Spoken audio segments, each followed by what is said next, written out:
Halo teman-teman, perkenalkan nama saya Syarif Fadillah Fatur Rahman dari kelas 15 2C 30 dengan NIM 15220629. Kali ini saya akan membahas materi evolusi komputer. Pendahuluan. Sejak dahulu, proses pengolahan data telah dilakukan oleh manusia.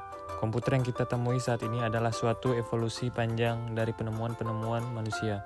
Saat ini, komputer telah memasuki segala aspek kehidupan, namun komputer yang saat ini kita temui merupakan hasil pemikiran luar biasa oleh para ilmuwan di zaman dahulu. Perkembangan zaman juga sangat memacu perkembangan komputer sampai canggih seperti sekarang ini. Komputer bisa secanggih seperti sekarang ini karena diciptakan oleh manusia. Jadi bahwa sebenarnya manusia lah yang lebih pintar dari komputer.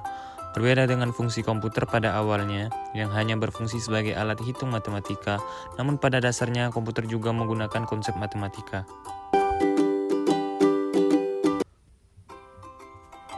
Pembahasan, pengertian komputer. Komputer adalah alat yang dipakai untuk mengolah data menurut prosedur yang telah dirumuskan. Kata komputer awal mulanya dipergunakan untuk menggambarkan orang yang pekerjaannya melakukan perhitungan aritmatika dengan atau tanpa alat bantu.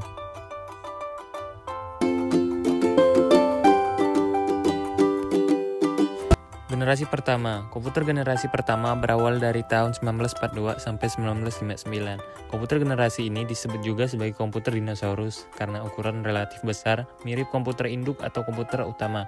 Komputer generasi pertama masih sangat sederhana dan belum kompleks penggunanya. Hanya orang yang ahli sajalah yang dapat menggunakan komputer ini karena sangat sulit dan data kompetensi sangatlah lambat. Generasi pertama. Ciri umum komputer generasi pertama. 1. Menggunakan tabung hampa vacuum tube. 2. Program dibuat dalam bahasa mesin. 3. Memori utama dibuat dengan teknologi magnetic core storage. 4. Ukuran fisik komputer besar. 5. Membutuhkan daya listrik besar.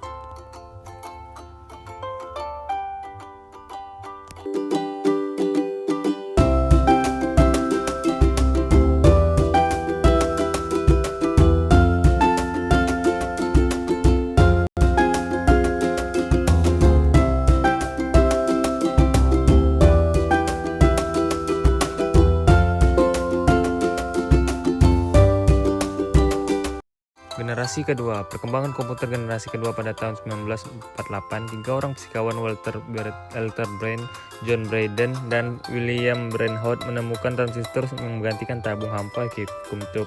Penggunaan transistor membuat ukuran elektrik menjadi lebih kecil. Pada tahun 1956, komputer mulai menggunakan transistor sebagai prosesornya. Generasi kedua. Ciri umum komputer generasi kedua. 1. Teknologi dasar rangkaiannya berupa transistor, menggunakan bahasa pemrograman Fortran, COBOL, dan ALGOL, menggunakan memori sekunder berupa magnetic tape. Ukuran fisik komputer lebih kecil dari komputer generasi pertama, membutuhkan daya listrik yang lebih kecil.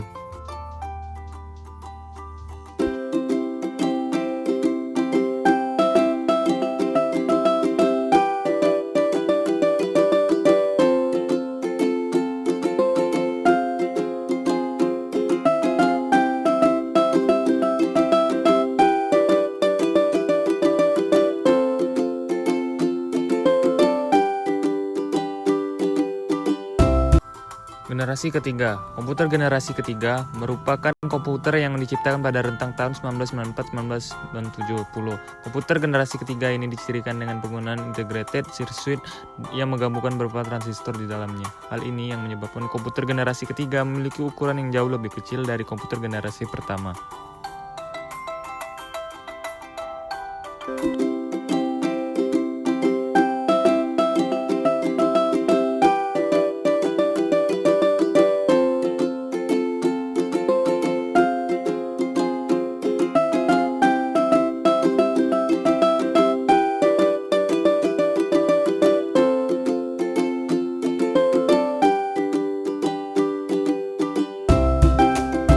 Generasi keempat. Komputer generasi keempat atau dikenal dengan komputer mikroprosesor dibuat untuk menyempurnakan komputer generasi sebelumnya. Namun, komputer generasi keempat muncul pada tahun 1971.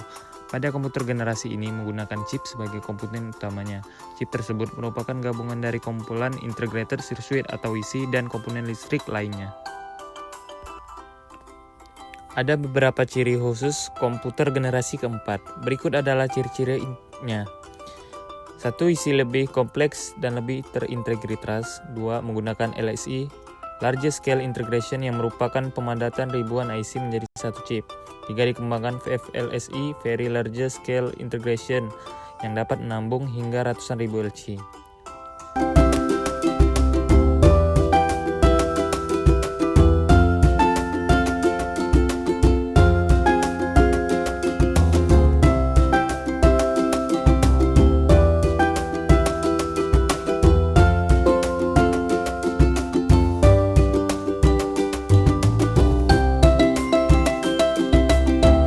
Sekian dari